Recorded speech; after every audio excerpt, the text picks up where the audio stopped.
পাঠিয়ে দিয়েছি। এই অহংকারী আকাশচারীদের সংসার কারিগর ভাঙার জন্য লোপাকে তার সংসারে ভাতৃবোধ করে পাঠিয়েছি। এবারে হলধর গোস্বামীকে রিমুভ করে আকাশ চ্যাটার্জির সংসার কারিগরটাকে ভেঙে তছনছ করতে হবে। তারপর আমার বহু আকাঙ্ক্ষিত ওই মনোরমার অহংকারের পাপড়িগুলো একটা একটা করেছে আমি আমার কামনার পূজা করব।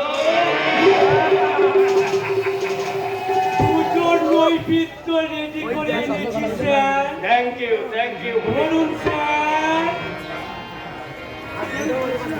আগে আমি বলছিলাম কি বড়বাবু, শুধু শুধু কি মদ খেতে ভালো লাগে? ওটা চাল মদের সঙ্গে দেবে আর কি এনেছো দেব? স্যার মদের সঙ্গে আমি একটা টাটকা কাঁচা মুরগি এনেছি স্যার। একবারে কচি মুরগি। মুরগি একদম কচি। আরে মাথার ফুলটা কোনো টকটকে লাল হয়নি, আর ভোরের ওই কুকুরকু ডাকটাও এখনো শেখেনি, আর শরীরে কোনো তো হাড়ও নেই, সব নরম মাংস। এই কচি মুরগিটার দাম কত ফটিক চাল? যত টাকাই লাগুক আমি দেবো। কারণ নরম মাংস খেতে যে আমি বড় ভালোবাসি।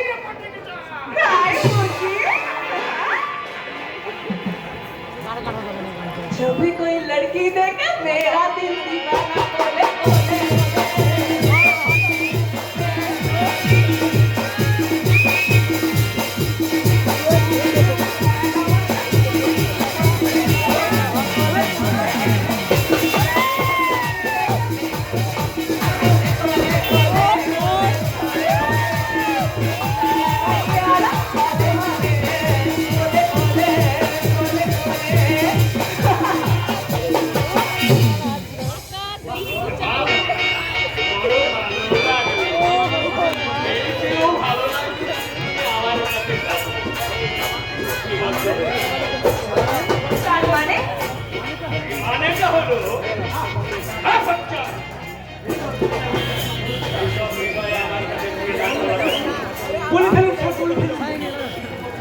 তোমাকে যদি 2 বছরের চুক্তিতে আমার বাড়িতে রেখে দেয় তাহলে তুমি কত টাকা নেবে বলো?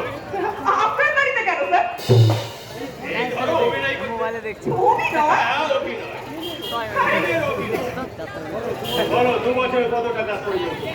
আগে বলুন এই অভিনয়ের মুখ্য চরিত্রটা মানে মুখ্য উদ্দেশ্যটা কি? বলে ফেলুন স্যার, বলে ফেলুন। আসলে আমার ভাই একটা মেয়েকে ভালোবাসতো। বর্তমানে সেই মেয়েটাই পৃথিবীর মায়া কাটিয়ে চলে গেছে। Sorry, very pathetic. শুধু তাই নয়, মেয়েটির শোকে আমার আদরের ভাইটা তোমার উন্মাদের মতো যখন তখন যাতা বলে বেড়াচ্ছে। অবশ্য আমি তাকে ট্রিটমেন্টের জন্য বাইরে পাঠিয়েছি। ফিরে এসে তাকে যদি তুমি সুস্থ করে তুলতে পারো তাহলে তোমার যত টাকা প্রয়োজন আমি দেবো। রাজি হয়ে যাও টুনটুনি, রাজি হয়ে যাও। স্যার আমাদের দয়ার শরীর, স্যারের প্রস্তাবে তুমি যদি রাজি হয়ে যাও তোমাকে একেবারে রানী করবে। রানী হওয়ার কোনো ইচ্ছে আমার নেই ফটিক বাবু। উচ্চ বিলাসের স্বপ্ন এই আমার মতো কৃমিকীটরা দেখে না। হ্যাঁ, জন্মকাল থেকে আমি আমার জন্ম পরিচয় জানি না, মাসির কাছে বড় হয়েছি। হ্যাঁ, আর ওই কত বাবুদের চোখের লালসার কামনার আগুন জ্বালিয়েছি, কিন্তু কোনো ভালো কাজ আজ পর্যন্ত করার সুযোগ পাইনি। আচ্ছা, কে দেবে বলুন তো আমাদের ভালো কাজ করার সুযোগ? আমরা হলাম সমাজের অন্ধকূপের আবদ্ধ জঞ্জাল, যাকে বলে নিষিদ্ধ পল্লী নিষিদ্ধ ফল। কোন দেবতার পুজোয় লাগে না স্যার।